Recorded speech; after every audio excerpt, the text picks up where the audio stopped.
ರಾಷ್ಟ್ರಪತಿ ಭವನದಲ್ಲಿ ನಡೆದ ಗಣರಾಜ್ಯೋತ್ಸವ ಕಾರ್ಯಕ್ರಮದಲ್ಲಿ ರಾಹುಲ್ ಗಾಂಧಿ ಧರಿಸಿದ್ದ ಉಡುಪು ತೊಟ್ಟಿದ್ದರ ಬಗ್ಗೆ ಬಿಜೆಪಿ ಈಗ ವಿವಾದವನ್ನ ಕ್ರಿಯೇಟ್ ಮಾಡ್ತಾ ಇದೆ. ಈಶಾನ್ಯ ಭಾರತದ ಸಾಂಪ್ರದಾಯಿಕ ಪಟ್ಕಾ ಧರಿಸಿಲ್ಲ ಅಂತ ಬಿಜೆಪಿ ಹೇಳ್ಕೊಂಡಿದ್ದು ಇದು ಅವಮಾನಕರ ಹಾಗೆ ತೀವ್ರ ಸಂವೇದನಾಶೀಲವಲ್ಲದ ನಡವಳಿಕೆ ಅಂತ ಹೇಳ್ತಾ ಇದೆ. ರಾಷ್ಟ್ರಪತಿ ಭವನದಲ್ಲಿ ನಡೆದ ಅಟ್ ಹೋಮ್ ರಿಸೆಪ್ಷನ್ ನಲ್ಲಿ ರಾಷ್ಟ್ರಪತಿ ದ್ರೌಪದಿ ಮುರ್ಮು 2 ಸಲ ನೆನಪಿಸಿದ ಮೇಲೂ ಕೂಡ ರಾಹುಲ್ ಗಾಂಧಿ ಅವರು ಮಾತು ಕೇಳಲಿಲ್ಲ.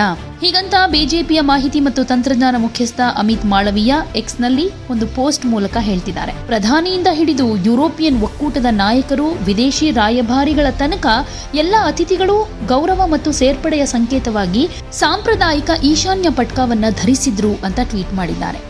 ಹಾಗೆ ಮಲ್ಲಿಕಾರ್ಜುನ ಖರ್ಗೆ ಅವರು ಕೂಡ ಈ ಪಟ್ಕಾವನ್ನ ಧರಿಸಿದ್ರು. ಇದರ ಛಾಯಾಚಿತ್ರಗಳನ್ನ ಶೇರ್ ಮಾಡಿಕೊಂಡಿರೋ ಮಾಳವೀಯ ಅವರು ರಾಹುಲ್ ಗಾಂಧಿ ಅವರು ಪಟ್ಕಾ ಧರಿಸದೆ ಅಲ್ಲಿ ಭಾಗಿಯಾಗಿರೋ ಚಿತ್ರವನ್ನ ಪೋಸ್ಟ್ ಮಾಡಿ ರಾಷ್ಟ್ರಪತಿ ಭವನದಲ್ಲಿ ನಡೆದ ಅಟ್ ಹೋಮ್ ಸ್ವಾಗತ ಸಮಾರಂಭದಲ್ಲಿ ಈಶಾನ್ಯವನ್ನ ಹೆಮ್ಮೆಯಿಂದ ಆಚರಿಸೋ ಥೀಮ್ ಆಗಿತ್ತು. ಪ್ರಧಾನಮಂತ್ರಿಯಿಂದ ಹಿಡಿದು ಯುರೋಪಿಯನ್ ಒಕ್ಕೂಟದ ನಾಯಕರು, ವಿದೇಶಿ ರಾಯಭಾರಿಗಳ ತನಕ ಎಲ್ಲ ಅತಿಥಿಗಳು ಗೌರವ ಮತ್ತು ಸೇರ್ಪಡೆ ಸಂಕೇತವಾಗಿ ಸಾಂಪ್ರದಾಯಿಕ ಈಶಾನ್ಯ ಪಟ್ಕಾ ಧರಿಸಿದ್ರು.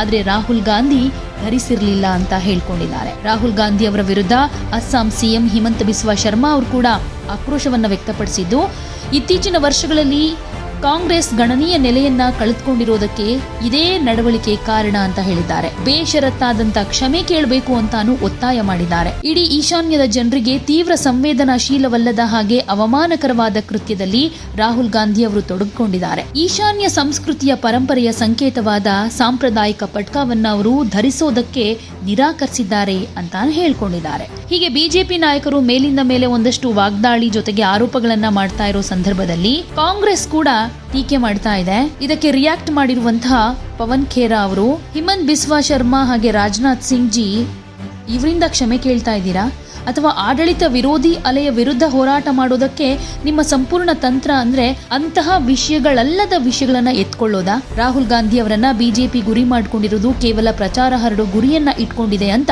ಟೀಕೆ ಮಾಡಿದ್ದಾರೆ. ಹಾಗೆ ಇದೇ ಕಾರ್ಯಕ್ರಮದಲ್ಲಿ ರಕ್ಷಣಾ ಸಚಿವರು ಕೂಡ ಪಟ್ಕಾ ಧರಿಸಿರ್ಲಿಲ್ಲ ಅನ್ನೋ ಚಿತ್ರವನ್ನ ಕೂಡ ಶೇರ್ ಮಾಡಿಕೊಂಡಿದೆ. ಅಂದ್ರೆ ರಾಜನಾಥ್ ಸಿಂಗ್ ಅವರು ಕೂಡ ಈ ಪಟ್ಕಾವನ್ನ ಹಾಕೊಂಡಿರ್ಲಿಲ್ಲ ಅಂತ ಅವರ ಫೋಟೋ ಸಮೇತ ಟ್ವೀಟ್ ಮಾಡಿದೆ. ಹಾಗೆ ಮಲ್ಲಿಕಾರ್ಜುನ ಖರ್ಗೆ ಹಾಗೆ ರಾಹುಲ್ ಗಾಂಧಿ ಗಣರಾಜ್ಯೋತ್ಸವ ಕಾರ್ಯಕ್ರಮದಲ್ಲಿ ಭಾಗಿಯಾಗಿದ್ದಾಗ ಅವರು ಎಲ್ಲಿ ಕೂತಿದ್ರು ಅನ್ನೋದನ್ನ ನೋಡಿ ಇದನ್ನ ಅರ್ಥ ಮಾಡ್ಕೊಳ್ಬಹುದು. ಇನ್ನೂ ಕೂಡ ಬಿಜೆಪಿಯ ಮನಸ್ಥಿತಿ ಬದಲಾಗಿಲ್ಲ ಅನ್ನೋದನ್ನ ಇದು ಸಾಬೀತುಪಡಿಸುತ್ತೆ ಅಂತಾನು ಹೇಳಿದ್ದಾರೆ. ಯಾಕಂದ್ರೆ 3ನೇ ಸಾಲಿನಲ್ಲಿ ಮಲ್ಲಿಕಾರ್ಜುನ ಖರ್ಗೆ ಹಾಗೆ ರಾಹುಲ್ ಗಾಂಧಿ ಅವರು ಕೂತಿದ್ರು. ಆಡಳಿತಾರೂಢ ಬಿಜೆಪಿ ಇಲ್ಲಿ ಶಿಷ್ಟಾಚಾರ ಉಲ್ಲಂಘನೆ ಮಾಡಿದೆ ಅಂತಾನು ಒಂದಷ್ಟು ಆರೋಪಗಳನ್ನ ಮಾಡಿದ್ದಾರೆ. ಉದ್ದೇಶ ಪೂರ್ವಕವಾಗಿ ಅವಮಾನ ಮಾಡಬೇಕು ಅಂತಾನೆ ಇವರನ್ನ 3ನೇ ಸಾಲಿನಲ್ಲಿ ಕೂರಿಸಿದ್ದಾರೆ ಅಂತ ಆರೋಪಿಸಲಾಗ್ತಾ ಇದೆ. ಒಟ್ನಲ್ಲಿ ಗಣರಾಜ್ಯೋತ್ಸವದ ಆಚರಣೆಯ ಸಂದರ್ಭದಲ್ಲೂ ಕೂಡ ರಾಜಕೀಯ ಮಾಡ್ತಾ ಇರೋದು ವಿಪರ್ಯಾಸ ಅಂತ ಅನ್ಸುತ್ತೆ.